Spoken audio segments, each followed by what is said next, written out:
Boa tarde, pessoal. Bem-vindos a mais um Exame Talks, na nossa série de conversas com executivos e lideranças de várias áreas nessa crise no Brasil e no mundo do coronavírus.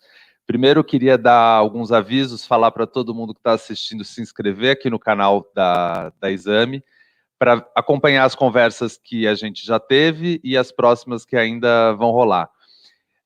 Também avisar que a nossa conversa, depois que termina, fica disponível na íntegra e falar para o pessoal que está assistindo também que pode mandar perguntas que a gente chama aqui para o nosso convidado. Hoje a gente recebe o Fernando Fleider, que é CEO da ICTS Protiviti, é engenheiro de formação e atua há 25 anos na área de risco, compliance e segurança. Bem-vindo, Fernando. Obrigado por aceitar nosso convite. Obrigado por convidar. A minha primeira pergunta é sobre o home office, né? A gente, de repente, foi obrigado todo mundo a ficar home office integral. Isso é um desafio para os funcionários, mas um desafio também para as empresas, né? Porque muitas vezes a rede remota não tem o mesmo nível de segurança do que as redes que as empresas têm nos escritórios. Queria saber qual que é como que as empresas têm lidado com isso, como as empresas podem fazer para não ficarem vulneráveis num momento como esse. Perfeito. A gente tem dividido a questão do home office em dois. O primeiro momento, que é um momento que, de alguma maneira, até agora a gente tem vivido, é uma reação, não foi um planejamento ao home office. As pessoas simplesmente tinham que continuar trabalhando. A gente tem uma parte importante do PIB e das pessoas, dos empregos gerados pelo setor de serviço, que permitiram essa ida ao home office, e simplesmente as empresas tiveram que responder. Existe um segundo momento que as empresas começam agora a falar sobre isso de uma maneira mais aberta. Existem empresas, inclusive, falando que continuarão até o final do ano, continuarão até o final do ano que vem, que é o home office como prática, com o home office como o novo normal, como a nova maneira de se trabalhar. Quando a gente faz qualquer resposta, que é a questão imediata que aconteceu, obviamente, essa questão leva uma série de vulnerabilidades junto com ela. A única vantagem, que é uma vantagem de curtíssimo prazo, é que da mesma maneira que foi uma surpresa para as pessoas, empresas que tiveram que começar a trabalhar com home office, também acabou sendo uma surpresa para o lado de quem gera esses riscos e vulnerabilidades, né? A gente tem que lembrar que da mesma maneira, todo dia a gente está pensando em como eu vou trabalhar, produzir, tem pessoas pensando como que eu vou ganhar dinheiro de uma maneira desonesta. Só que esse pessoal acaba sendo muito mais rápido do que as estruturas de empresa. E aí essas vulnerabilidades, você falou, começam a ser expostas e utilizadas. Então, no primeiro momento, a gente tem desde as questões de configurações erradas de rede que a gente possa ter dentro de casa. Então, são pessoas que por vezes usam redes que são compartilhadas, são pessoas que têm roteadores que têm um tipo muito menor de segurança e que eles podem facilmente ser hackeados, e a partir desse momento, dependendo do tipo de trabalho que você tem, é uma questão que ou pode ter acesso a informações que são informações confidenciais, ou pode ter acesso à própria rede corporativa das empresas, né? Às vezes a gente fala da questão do VPN, que é uma rede que você gera, né, como se dentro de casa você estivesse dentro da rede da empresa, só que se esse VPN ele não está seguro na ponta, você acaba abrindo para uma pessoa fora da empresa um espaço de entrar dentro dos seus sistemas como se você estivesse dentro da empresa. Então, a primeira questão que a gente tem visto de uma maneira imediata é a questão do grande aumento dos ataques cibernéticos. A gente tem visto um aumento muito grande de sequestro de dados, a gente está lidando com muitas negociações de sequestro de dados, sob o ponto de vista de vulnerabilidades que as áreas de segurança de informações não tinham pensado porque eram vulnerabilidades que aconteciam apenas de dentro do escritório, e a partir do momento que começou a ir para as casas, algumas coisas não foram levadas em consideração. Então, essa é a primeira questão que abre um flanco muito grande. A partir do momento que a gente pensa no futuro, no novo normal, de como fazer isso de uma maneira completamente consolidada dentro do que as empresas e pessoas fazem, aí sim a gente começa a pensar em outros tipos de riscos também. Soma-se ao risco cibernético, que, explico, podem ser bastante reduzidos a partir do momento que exista já um pacote pensando qual que é o tipo de computador que eu tenho em casa, qual que é o tipo de roteador que eu tenho até o Wi-Fi, qual que é o tipo de Wi-Fi por aí vai. Essa é uma questão que a partir do momento que se padroniza pode ser colocada, mas eu começo a ter também pessoas que já com o entendimento que eu vou trabalhar de casa, eu já começo a pré-conceber alguma coisa que eu consigo fazer.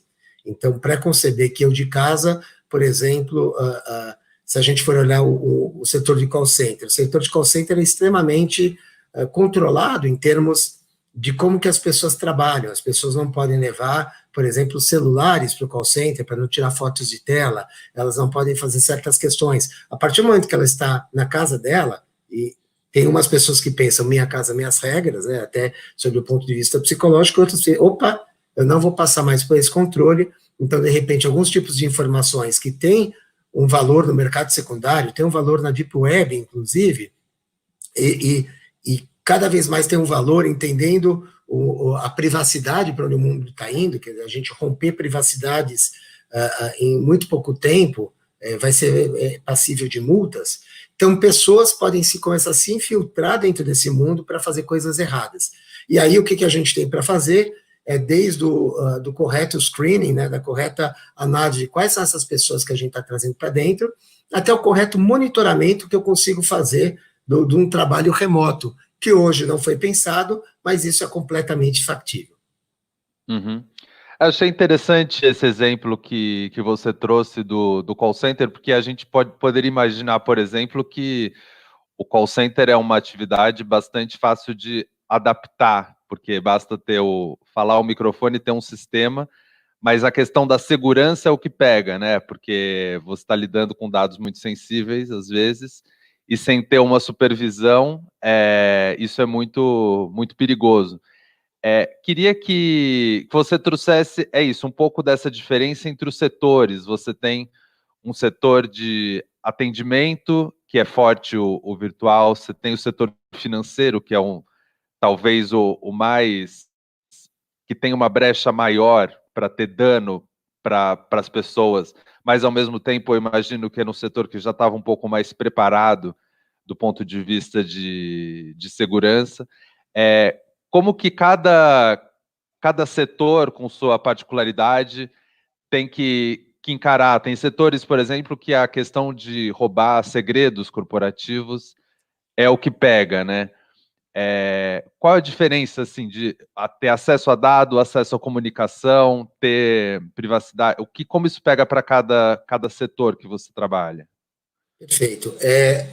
Se a gente pegar chamar de call center uma ideia um pouco maior, né? Na verdade, de todo o contato remoto que existe entre empresas e seu público, a gente pode dividir em algumas maneiras. Existe um call center que é um call center de atendimento, digamos, de assistência.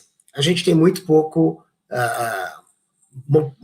risco ligado a isso, né? Então, poxa, eu sou assistência de uma empresa de software, a pessoa liga, olha, deu um bug aqui, como eu resolvo? Eu tenho muito pouca questão perigosa nisso, e mais do que isso, eu não preciso estar nem ligado no sistema da minha empresa para isso, porque eu tenho toda essa capacidade remota de fazer isso. Essa é uma questão mais simples de ser tratada. Eu tenho área de vendas ativas, que eu vou lá, ofereço questões. De novo, eu não tenho problema, porque ainda não estou chegando a uma base de clientes. Depois eu tenho já todo um tipo de call center que ele é mais passivo, que ele já leva em consideração uma base de clientes existentes. A partir do momento que eu tenho esse nome, base de clientes, eu começo a entrar em problemas de privacidade. Já existem hoje problemas de privacidade, não é? Independente da lei de privacidade, que já falei um minuto, ainda não ter começado, você já é responsável por esse tipo de privacidade. Então, se eu, por exemplo, sou responsável por ter vazado senhas ou dados que me expõem, isso é um problema. e a gente teve várias questões que aconteceram nos últimos anos, inclusive empresas que estavam pré-IPO, que tiveram dados vazados, e isso aqui é muito ruim para a reputação. Até se a gente for pegar casos como os Estados Unidos, que não tem uma lei de privacidade federal como aqui no Brasil. A gente teve casos de LinkedIn, a gente teve casos de Facebook, a gente teve caso da Sony com todo o sistema de jogos, a gente teve casos da Yahoo. Todos esses casos foram bastante relevantes. Então, a partir do momento que eu tenho acesso a isso, eu tenho duas questões. Uma, que é o desvio de informações para uma concorrência, e a outra, que é expor esses dados. Isso vai piorar com o início da Lei Geral de Proteção de Dados, que estava originalmente marcada para começar em agosto desse ano. Tudo leva a crer, por votações que começará apenas no primeiro trimestre do ano que vem, que a partir do momento que eu tenho isso, não só eu tenho esse problema reputacional, mas as empresas elas podem ser processadas por isso. E aí a gente já começa a entender que existe uma indústria que está sendo formada, onde hackers ou pessoas infiltradas começam a pegar esses dados e possam vir a depois chantagear as empresas, falar, olha, se você não me pagar tanto, eu vou expor isso ao mercado e vai te levar a uma multa gigantesca. O terceiro e mais complicado é quando a gente entra em dados de fato sigilosos. E é uma questão interessante. Você tem a percepção, e disse, como de todo mundo, que os bancos e instituições financeiras estão extremamente preparadas para isso, porque lidam com essa segurança até de uma maneira virtual. Por exemplo, eu já sou, dentro do varejo que eu trabalho na minha conta corrente, já faz 4 anos que é um banco digital, não é um banco digital, é um banco físico, mas que minha agência é digital. Eu só falo pelo telefone. Então, o que diria? Num momento como esse, eu não deveria sentir nenhum problema. Mas qualquer um de vocês que tentou ligar para um banco viu o problema que está no atendimento de cartão de crédito, de banco, ou seja, piorou. O que está acontecendo aqui? O que está acontecendo aqui é que esses bancos, apesar de terem toda a preparação para um atendimento virtual, exatamente pela sensibilidade e segurança, foi quem não pôde terceirizar isso para home office. Ou seja, o meu gerente virtual não pode me atender de casa, ele não pode acessar os meus dados do computador dele dentro da casa dele. Seja porque a segurança do banco entende todas as complicações que estão ligadas a isso, e complicações, algumas delas são complicações de sigilo, outras delas são, inclusive, complicações criminosas. Imagina que pode entrar um bandido dentro da tua casa, você é um gerente de conta, bota uma arma na tua cabeça e fala, faça tal transferência. Então, a gente está indo para questões muito mais complicadas, apesar, de novo, do banco estar preparado em termos tecnológicos para esse atendimento à distância. Fora isso, a gente tem também questões regulatórias. O Banco Central, ele tem toda uma regulação dizendo de onde pode ser acessado e como. Então, essa última parte, que seria, teoricamente, a parte mais fácil de ser colocado, provavelmente vai ser a última. Vamos ter que passar por muitos tipos de aprovações, de mudanças de legislação, e depois de uma maneira segura que eu tenho de levar realmente que uma pessoa possa atender de casa, por exemplo, um cartão de crédito. Uhum. É legal, você citou também essa questão da lei geral, vou trazer isso um pouco, puxar isso um pouco depois. Primeiro, nessa questão de segurança mais básica do home office, queria fechar com o Marcelo Pinto perguntou, boa tarde, estamos utilizando os notebooks e o VPN da empresa que obedecem às regras corporativas de segurança da informação. Existe algum outro risco de perda ou invasão? Eu sei que a pergunta é um pouco mais genérica e ampla, é difícil falar de forma mais geral, mas eu acho que isso traz uma preocupação que talvez a gente possa mencionar do ponto de vista do funcionário, que se sente seguro com uma estrutura que foi colocada para ele. Quais são as melhores práticas? Como a gente pode se proteger? Assim, não sei se tem algumas orientações básicas do lado do funcionário. Que a gente tem alguns casos distintos aqui. Se a gente está falando de uma maneira genérica, eu tenho um computador que é da empresa e eu utilizava dentro do escritório, e de repente eu estou levando para casa. Primeiro risco de perda que tem é que o funcionário, se ele mal intencionado, ele pode, na verdade, por exemplo, tirar uma série de informações, nem se for com o celular, algo que dentro de um ambiente corporativo é mais difícil. Então, as perdas nem sempre elas precisam ser feitas de uma maneira eletrônica. A segunda questão, que ao estar dentro de casa, independente de VPN, você tem essa primeira comunicação que as pessoas acabam não entendendo o quão frágil ela pode ser, que é a tua comunicação entre o teu computador e o teu roteador. Então, a quantidade de pessoas que não usam senhas fortes ou não usam protocolos corretos de criptografia, assim, é questão de segundos, softwares que você baixa na internet que você consegue quebrar isso e ficar no meio desse caminho. Agora, empresas que já tinham essa prática antes, que pessoas trabalhavam de casa com o computador corretamente criptografado, com as VPNs criptografadas, essas questões, obviamente, essas empresas estão mais protegidas. Mas o que a gente está falando aqui é que, na verdade, veja o caso da ECTS Productivity, somos 400 funcionários. De 400 funcionários, a gente tinha cerca de 30% a 40% deles, por serem consultores que já tinham essa estrutura configurada, porque eles já trabalhavam do cliente, trabalhavam de casa, então essa questão já estava configurada, a gente não teve problemas com isso.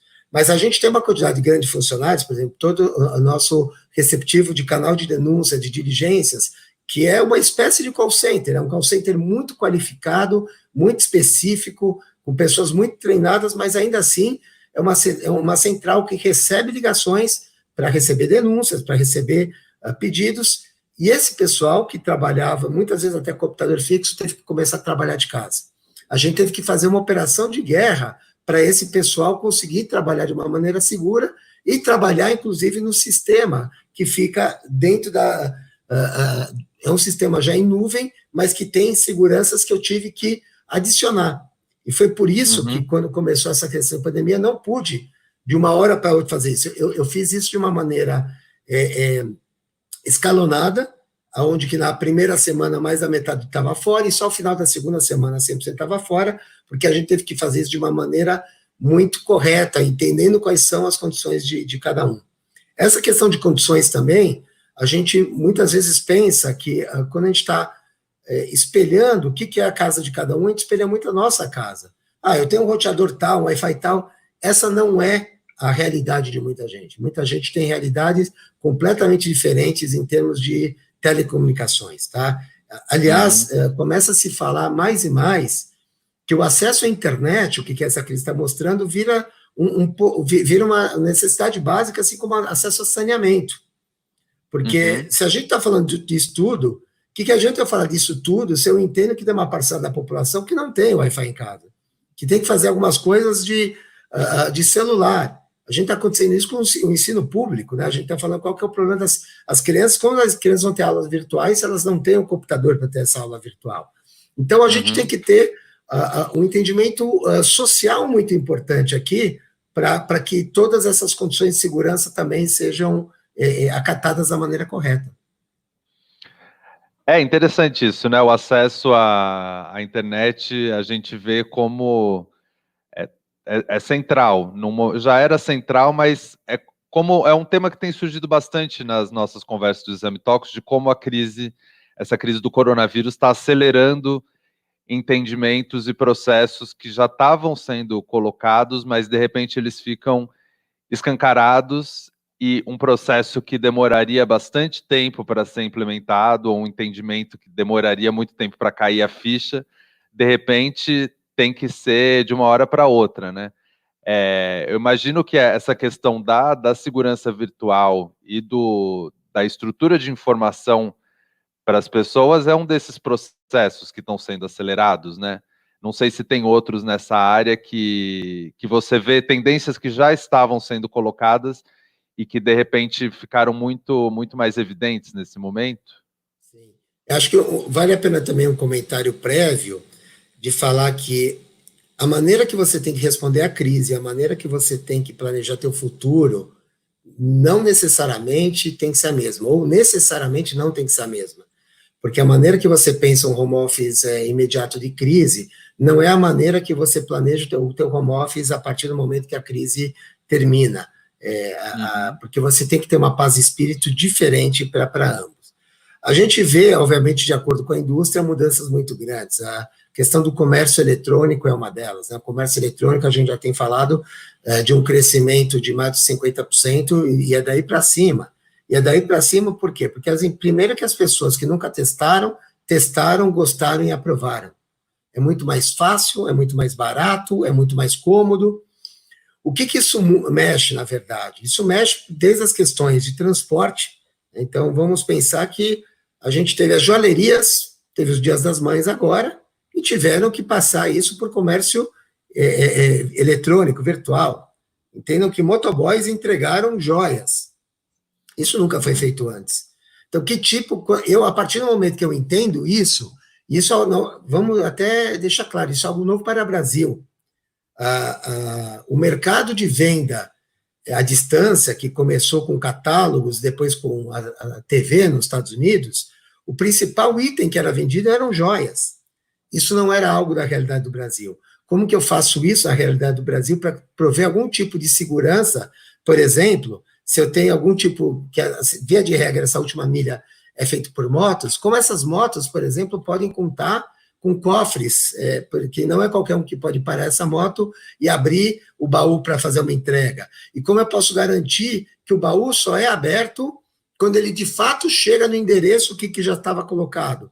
Essas questões nunca foram pensadas sob esse ponto de vista. Outra questão é que a maneira que o roubo de carga se dá, ele vai ser completamente diferente.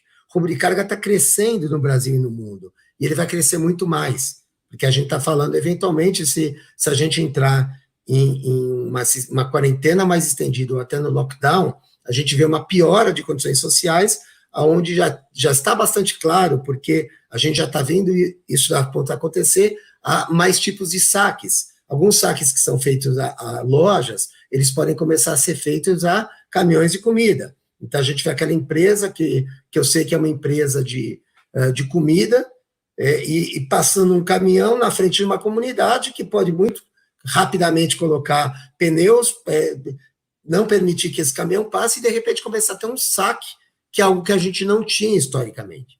Então, esses tipos de questões são questões que têm que ser colocadas, porque não é só a migração para o e-commerce, é a migração para o e-commerce em uma situação de violência social completamente diferente. E, por último, o que acontece para as próprias lojas? A partir do momento que eu tenho uma experiência diferente das lojas, provavelmente eu vou ter uma diminuição das minhas preocupações de riscos nas próprias lojas. Se as lojas, elas cada vez mais começam a ser lugares de experiência e não de compras, eu tenho menos preocupações. E isso pode levar, por exemplo, a uma transformação na indústria, por exemplo, da segurança terceirizada, que hoje ela é muito grande e amanhã ela pode diminuir de uma maneira muito grande. E a gente está falando aqui de uma indústria que emprega milhões de pessoas. Então, o tipo da segurança, como ela é feita, ela vai mudar também. Então, algumas indústrias, elas vão sofrer consequências de como que os produtos, as questões são consumidas. E outras indústrias, que são prestadoras de serviço para essas indústrias, vão sofrer uma grande consequência a partir do momento que os fluxos são diferentes, os riscos são diferentes e acabam não sendo mais necessárias. Então, a gente vê essa questão acontecendo também de uma maneira muito grande. Uhum. Legal. Agora, talvez uma pergunta um pouco mais simples, mas ainda dentro desse tema que o Hudson Cruz perguntou. Trabalho com VPN diretamente ligado a novos projetos e arquivos confidenciais da empresa. Quais indícios que poderia surgir que meu computador está sendo hackeado? O que chama atenção, assim, que o pessoal também tem que ficar atento, que pode sinalizar que o seu computador foi acessado? As más notícias são que um hack bem feito, você não vai ver nenhum indício, a não ser que você esteja com a segurança correta, monitorada para isso. Mas o bom hacking absolutamente não tem nenhum indício, esse tipo de hacking. Diferentemente de um tipo de hacking, existem tipos de sequestro do computador, que seu computador está sendo sequestrado para ajudar alguém a minerar dados, que não tem nada a ver com as informações que estão lá. Então, você vai ver realmente que você tem uma performance pior em relação a isso. Então, dizer que existem sintomas que necessariamente você vai perceber, não existem quando isso aqui é feito de uma maneira correta. Agora, as pessoas que têm um pouquinho mais de conhecimento técnico, obviamente sempre podem ir, olhar os programas que estão sendo processados enquanto você está trabalhando, e você começa a ver alguns programas estranhos, que você não estava acostumado com ele, e perguntar à tua equipe de TI é sempre importante. Agora, eu gostaria mais de falar da prevenção, como a gente previne isso. É importante, por exemplo, a gente reiniciar o computador. A gente, quando está em casa, tem a mania de fechar o computador, abrir e fechar. Muitas vezes isso aqui não geram atualizações, sejam de sistemas operacionais, sejam de antivírus, que são necessários. Então, se a gente conseguir ter, primeiro, essa questão de desligar o computador e religar, outra questão de mudança constante de senhas, outra questão de aumentar a senha do nosso Wi-Fi. O que a nossa senha até ontem era para ver Netflix, e a minha senha era 1, 2, 3, 4, mudar essa senha do meu Wi-Fi para alguma coisa que está transitando de uma maneira diferente, aumentar o sistema de criptografia. Se vocês têm alguma dúvida, pergunte para o teu pessoal de TI, ou entre na própria internet, bota como aumentar a segurança do meu Wi-Fi. E as coisas estão lá, instaladas de uma maneira super simples. Quem tem a capacidade de trabalhar cabeado, ainda melhor. Legal. A dica do cabeado é boa também. Agora, entrando um pouco na área de compliance, o Marcelo Fernandes perguntou: o que podemos falar sobre regras de compliance para compras emergenciais dos governos? Ele falou, a CGU, Controladoria Geral da União, editou uma série de recomendações nessa época da pandemia, mas o problema é que a justificativa de emergência parece falar mais alto.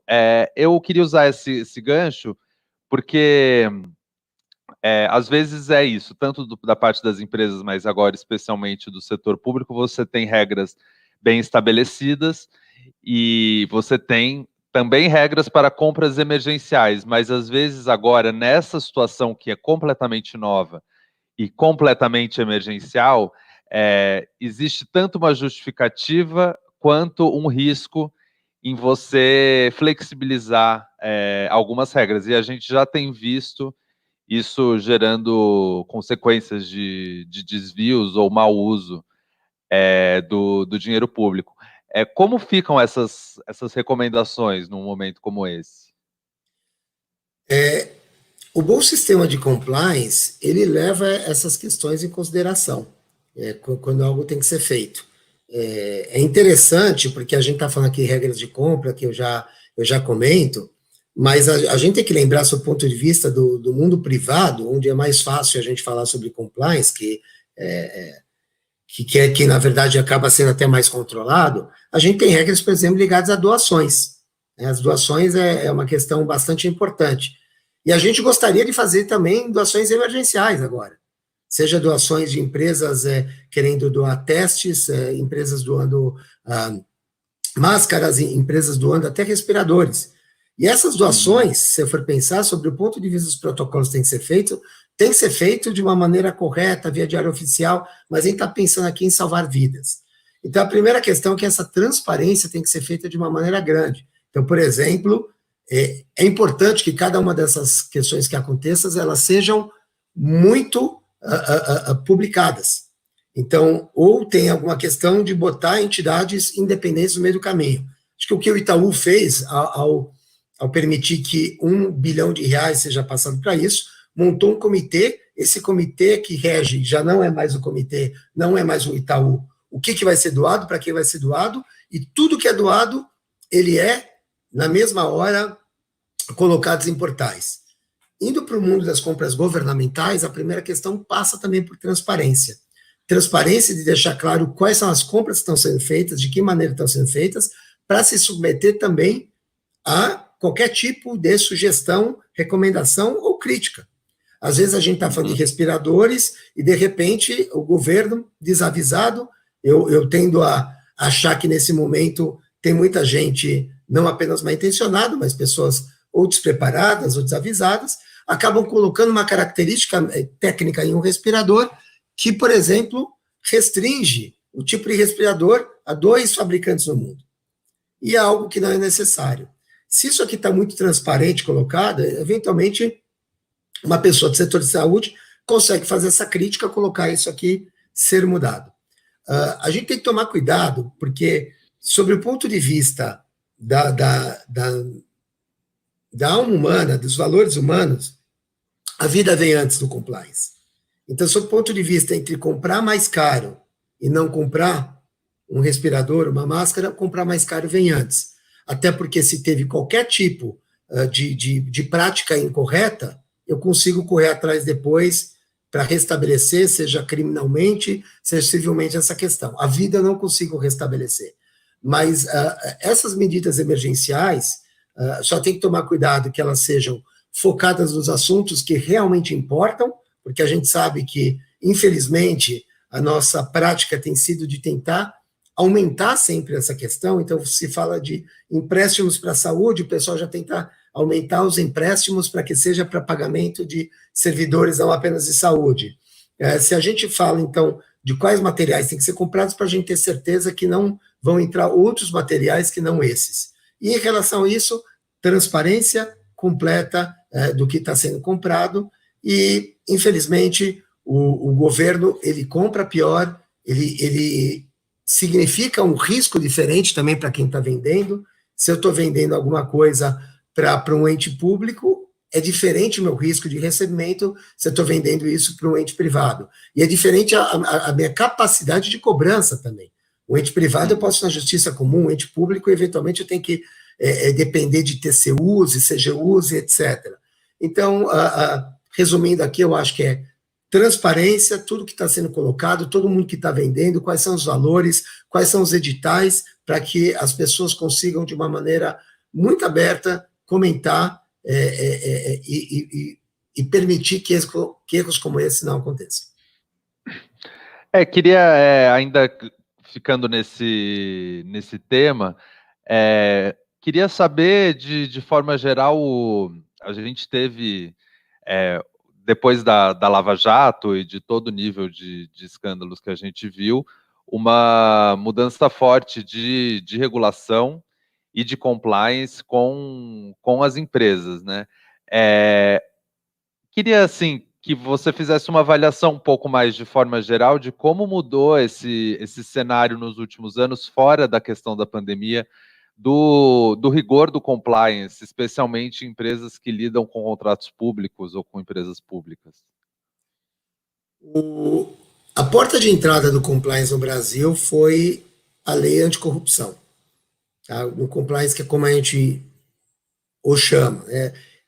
Antes da lei anticorrupção, quando se falava em compliance, via de regra, estava se falando de compliance bancário, que eram questões ligadas a regras internacionais de lavagem de dinheiro, de Basileia do setor bancário, principalmente, e de Banco Central.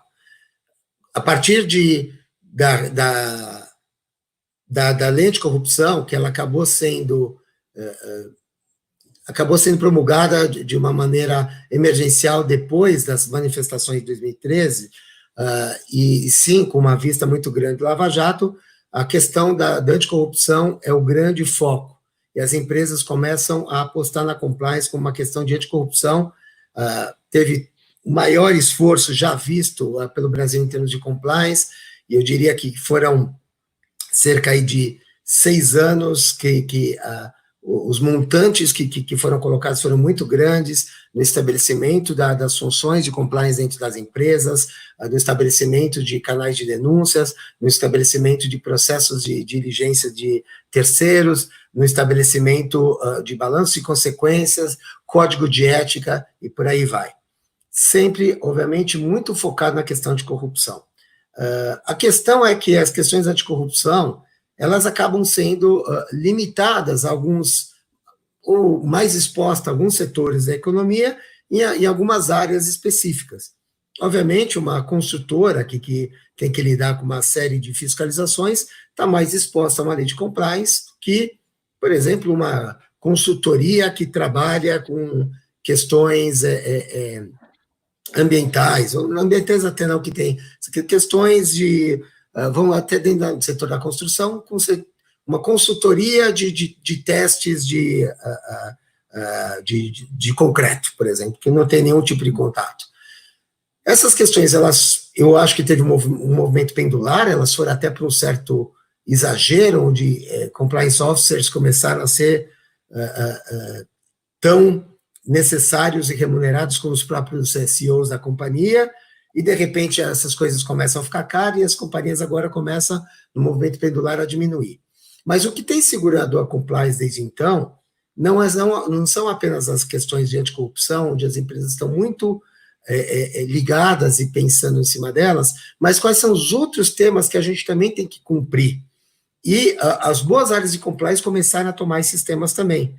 Temas como assédio, que depois do movimento que começou a prestar atenção em relação ao assédio, muitas áreas de compliance começaram a lidar com essas questões de assédio, muitas empresas começam a lidar com questões de diversidade e inclusão, muitas empresas começam a lidar com questões ambientais, questões trabalhistas como o trabalho escravo, porque no compliance, no final, é tudo que me faz estabelecer quais são as regras e legislações que eu tenho que cumprir sobre uma série de assuntos.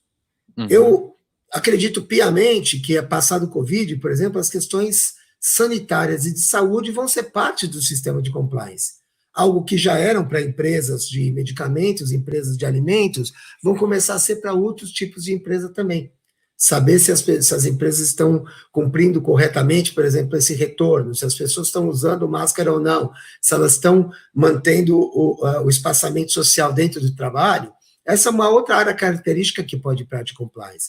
Então, eu acho que a grande questão é pegar uma estrutura tão interessante que foi montada de compliance, com profissionais tão gabaritados, e não pensar apenas na lei anticorrupção, que continua existindo, mas lidar com questões de privacidade, lidar com questões de saúde, lidar com questões de assédios, lidar com questões de minorias. No final das contas, a compliance acaba sendo esse grande guardião que a gente tem nas empresas. Uhum. Isso. Agora, você mencionou uma coisa interessante, esse risco de saúde entrou de vez na pauta, e a gente agora que tem esse momento de pensar como vai ser o retorno ao trabalho, estabelecer protocolos e regulações que vêm desde o nível setorial até do nível de cada empresa, até de regulações que vêm de cima do setor público. Isso aí vai abrir um espaço complexo, né, de negociação e de entendimento de qual é a responsabilidade da empresa de cumprir essas regulações, que é uma coisa que bate diretamente no risco de saúde do funcionário, né, uma coisa séria. Então, isso aí é imagino que a nova fronteira que vocês estão olhando agora. Eu diria que a gente está num momento de pré-discussão de dois cenários, e que os dois podem acontecer, eles não são excludentes. A gente está num momento que a gente pergunta o quanto que o governo tem que dominar nossas vidas e cada vez mais ser responsável por isso.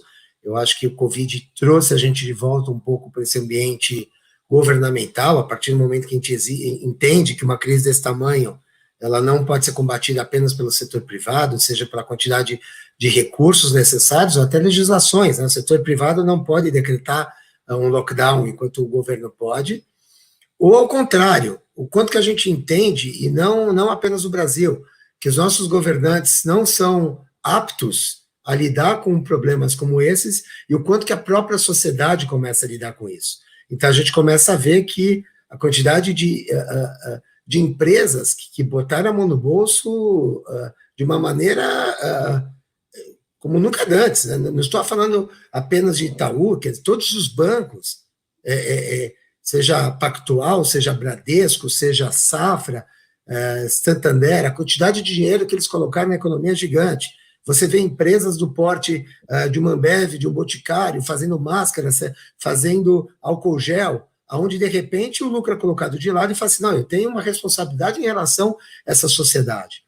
Então, a gente está num momento que a gente não sabe o quanto que as empresas elas vão ficar olhando para o governo, o quanto as empresas vão se autorregular. E essa autorregulação, muitas vezes, ela é mais forte. A gente tem autorregulações, por exemplo, setor de marketing, que funcionam há anos no Brasil. E sempre funcionaram mais fortemente de qualquer regulação dentro do setor, dentro dessa área pública. Então, eu acredito que cada vez mais as empresas, sejam por uma questão própria, seja por uma questão de imagem, seja por uma questão porque as pessoas estão caindo a ficha delas de quanto isso aqui é importante, começam a falar assim, sabe de uma coisa? Independente do que o governo quer, eu vou fazer minhas questões. Nós, dentro da ECTS Productivity, quando se falava em voltar no dia 11 de maio, já tínhamos falado, a gente não vai voltar no dia 11 de maio. Não tem nada que mostra nos gráficos aqui que vai ser seguro. E todo mundo sabia que antes de junho a gente não voltaria. Esse tipo de atitude é uma atitude que eu não estou esperando o governo para saber o que eles acham. Eu estou cuidando do meu pessoal antes. Se o governo fizer algo que vai depois, obviamente eu vou respeitar. Mas se o governo fizer algo que eu acredito que ela não é suficientemente seguro para as pessoas que vivem no dia a dia no trabalho comigo, eu não vou fazer. Então, eu acredito que está nascendo aqui um outro tipo de empresa cidadã, que essa transformação ela pode ser muito bem entendida. E essas empresas provavelmente vão ter um tipo de conexão com o seu público que é diferente. Uhum. E eu acho que esse momento que a gente está vivendo é tão diferente, tão marcante, que os próprios consumidores e funcionários depois vão lembrar muito de como a empresa lidou com o momento e como assumiu a própria responsabilidade, né? Eu queria agora entrar numa questão que a gente falou no começo, e da Lei Geral de Proteção de Dados, né? A vigência, pelo que eu vi das últimas informações, tem uma medida provisória, a lei geral era para entrar em vigência agora, em poucos meses, em agosto, e a vigência foi adiada por causa de medida provisória, uma ideia de que agora não dá para estabelecer as regulações, mas lembrando que a lei já foi aprovada há muito tempo e ela deu esse tempo de adaptação. Queria saber se é isso mesmo e se esse adiamento, num momento como esse que a gente está vivendo, tem um impacto no compliance das organizações ou pode deixar alguma insegurança jurídica? É uma questão muito complexa de ser falado, porque, como você mesmo disse, a questão da lei geral, ela inclusive já tinha sido postergada uma vez, ela tem uma importância muito grande, ela vai ser muito importante em um momento que a gente acabou de falar de uma série de questões que estão trazendo a privacidade ainda mais aberta, né? O e-commerce, por exemplo, quando a gente fala, quando você vai fazer uma compra no supermercado, você pode entrar e sair invisível. No máximo, se você quiser, você pode dar teu CPF, se você quiser. Mas se você entrou, comprou, pagou em dinheiro e saiu, você é invisível. Isso não existe no e-commerce. Então, o e-commerce te pede uma quantidade grande de dados para fazer qualquer compra. Então, esse momento que a gente vai dar cada vez mais dados nossos é um momento importante. O momento que a gente sabe que os nossos celulares estão sendo monitorados em relação à quarentena, e eu não estou aqui atacando, muito pelo contrário, mas só dizer que essa privacidade, ela está aqui, esse tema, ele começa a emergir de uma maneira distinta. Então, nunca privacidade foi tão importante e cada vez mais ela vai ser mais importante em relação a isso. Esse tema está sendo toda hora discutido, né? Quando a gente fala de resultados de exame de Covid e por aí vai. Existe até a necessidade legal de eu saber o que eu posso e eu não posso passar. Se estão me pedindo teste de Covid, hoje em dia eu tenho uma legislação médica que fala em relação ao sigilo dessas informações. Então eu preciso de uma outra legislação que me permita a abertura dessa informação. Eu não posso ficar nessa insegurança jurídica que você trouxe. Ao mesmo tempo, a gente não pode ignorar completamente que os esforços de implantação da Lei Geral de Proteção de Dados não são pequenos. Em especial, são esforços de TI, porque a parte legal, em grande parte, ela já foi analisada e feita. Só que a gente não adianta só falar, vou dar um exemplo. Existe o direito de esquecimento. Então, se eu chego para exame, sou assinante e falo assim, olha, eu não quero ser mais assinante e eu quero que o exame me esqueça, que não tenha mais nenhum dado meu ligado ao exame. Você tem que mudar a tua TI, porque a tua TI não foi pensado para permitir essa questão. E sobre esse ponto de vista, fazer isso de uma maneira remota, obviamente, não é o melhor momento do mundo. Particularmente, acredito que fizeram uma postergação grande demais, porque o tema está crescendo muito, e como você bem disse, quem estava lidando com essa questão já estava preparado, já estava em vias de implantação. E a gente vê que as empresas que são sérias ou mais expostas em relação a essas questões não pararam, de fato, de lidar com essas questões. Então, particularmente, eu acho que, independente de ter isso ou não, essas questões têm que ficar muito claras, a gente tem que ter uma segurança jurídica que não haverá mais uma postergação, porque privacidade é um dos temas do novo normal, de uma maneira muito forte. Uhum. Legal. E tem um outro aspecto dessa questão da lei, é que havia previsão de uma criação de uma autoridade, aí você me corrige se eu não tiver entendido corretamente. Dependia da criação de uma autoridade nacional de proteção de dados, né, um órgão que supervisionaria essa regulação, e que também não foi criado, né? Então, qual é a importância da criação dessa autoridade? E se pode ter algum problema, por exemplo, de você ter a lei em vigência ou a empresa de acordo com a regulação, mas sem esse órgão que estava previsto para fazer a supervisão? Então, você tem razão, há previsão não só desse órgão, como a previsão que cada empresa tenha ao menos um profissional, que é o profissional responsável, é o compliance da questão de privacidade, tá? Então, é um officer que vai estar ligado à privacidade de dados em cada empresa. Eu não vejo como problema a criação, porque ninguém está falando que tem que ser um ministério, todo dia se criam entidades e cargos, a gente tem dentro do Ministério da Transparência, dentro da CGU, pessoas completamente preparadas para fazer isso de um dia para o outro, e isso é algo novo dessa lei, né, já que a lei anticorrupção, por exemplo, ela não tinha essa questão de uma maneira tão específica, porque a gente entendia que já existiam várias entidades que tratavam do tema no Brasil. Então, eu não vejo isso como impeditivo, isso é uma questão que, a partir do momento que isso aqui é determinado, alguma dessas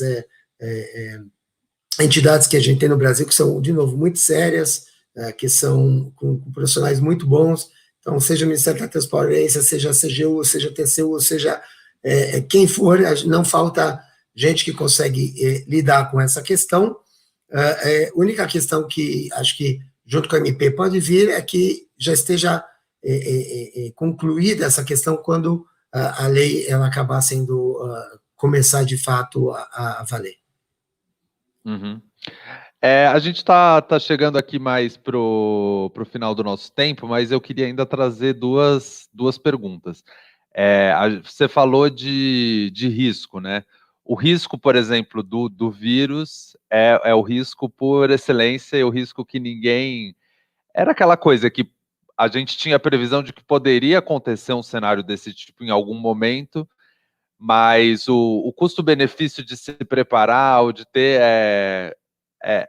é muito difícil de se preparar. E agora a gente tem, isso caiu em cima da cabeça dos governos, das empresas, o custo de não se preparar, né? Agora a gente já identificou esse risco de uma pandemia, de um vírus, mas também não sabe como que isso, como que a gente lida com isso para o futuro, né? Então eu queria que você falasse assim, de uma forma mais geral, como essa experiência da pandemia do coronavírus mudou o nosso entendimento de risco e de como a gente deve encarar esse tema nesse novo normal. Acho que tem duas questões muito importantes que elas devem ser discernidas aqui. Uma questão é estar preparado. estar preparado não necessariamente custa. A outra questão é estar estocado. Então, eu posso estar preparado para uma guerra, digamos, sabendo que se um dia tem um ataque, eu sei quem ligo, quem vai organizar, qual é o exército, como eu chamo as pessoas, etc., sem custar nada. Outra coisa é eu começar a juntar um arsenal nuclear durante anos, que isso é muito custoso.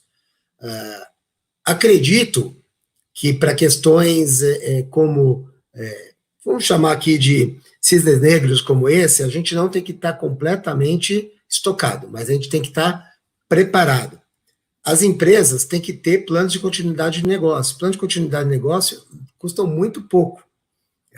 Como eu falei, a gente com 400 pessoas, em 2 semanas estava todo mundo em home office trabalhando perfeitamente. A gente tinha um plano. Pergunta quanto que a gente investiu nisso? Nada. Porque o plano estava claro. Quem assumia? Quem era o comitê de crise? O que podia ser feito? Quem era o comitê de caixa? O que podia ser feito? Quais eram os contratos que tinham que ser mexidos?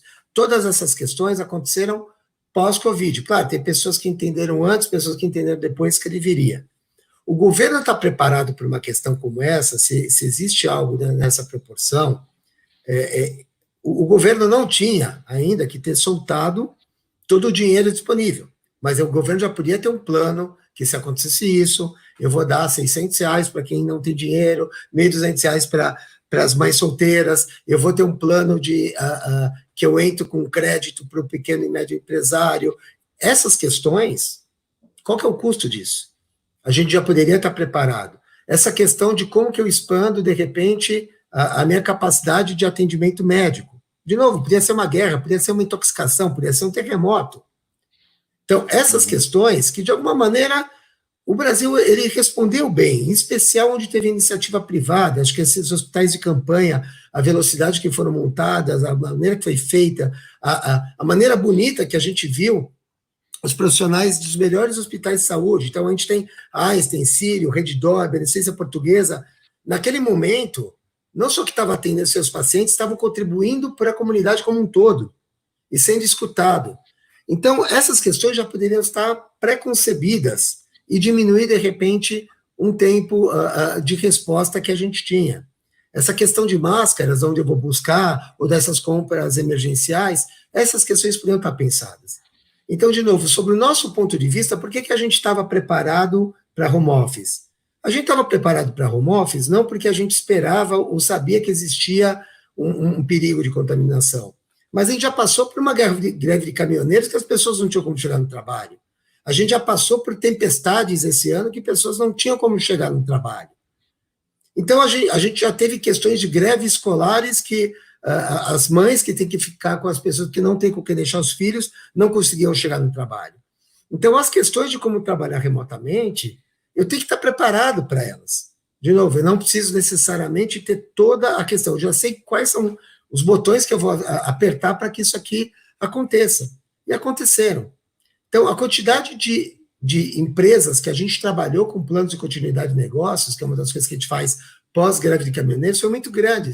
E essas empresas todas se beneficiaram agora, porque elas estavam esperando. Quando a gente fala dos riscos, a gente não fala o que vai gerar, mas a gente fala risco de pessoas não virem trabalhar, risco das máquinas não poderem produzir por questão de eletricidade, riscos que exista uma nova greve de correios.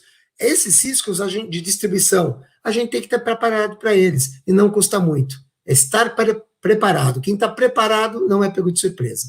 E isso, obviamente, faltou, o Brasil não pensou, talvez poderia ser até algo que o Exército podia ter na sua cabeça, o que fazer em uma questão como essa, mas, assim, como a gente teve muitas estratégias distintas em relação até um papel de um Exército no Brasil, o papel a gente acabou que lidou, teve só 2 vantagens, talvez, em relação ao grupo, o mundo maior. Uma vantagem já ter uma estrutura como um Bolsa Família, ou seja, uma vantagem que a gente sabe chegar rapidamente com dinheiro até a ponta, que ajudou bastante, e outra questão chamada SUS, que a gente gosta de criticar, mas que é considerado um dos melhores sistemas de saúde pública do mundo, e municipalizado, e que isso está funcionando de uma maneira, dentro do que se esperava, de uma maneira muito correta. Então, essas questões, a gente, como país, tem que entender E estar preparado, de novo, a gente não tem que botar a mão no bolso. Então, como empresas também, temos que estar preparados. Uhum. É excelente, é o que você falou, uma questão de aproveitar as potencialidades que você já tem, né? Ter protocolos, ter coordenação para você já colocar em movimento um processo no momento que você identifica o risco daquele momento, mas estar preparado para o risco dá para fazer sem achar que isso é estocar alimento nem nada assim, né? É um mindset mesmo. Exatamente. Muito legal, muito obrigado, Fernando. A gente já está chegando aqui no limite do nosso tempo. Queria agradecer muito sua presença, foi muito interessante a conversa. Avisar para o pessoal que entrou depois na live que assim que termina o vídeo fica disponível na íntegra, então talvez coisas que vocês perguntaram ou pediram aqui a gente tratou mais para o começo, então vocês podem assistir. Falar para o pessoal se inscrever no canal para ver todas as conversas que já tiveram e também as conversas que ainda vão rolar. E amanhã, ao meio-dia, eu estou aqui de novo, vou receber o Carlos Guerra, que é CEO do Girafas, para falar sobre o setor de alimentação e fast food, que nesse momento da crise do coronavírus. Obrigado a todo mundo que assistiu e obrigado, Fernando. Obrigado, eu. Boa tarde para todo mundo.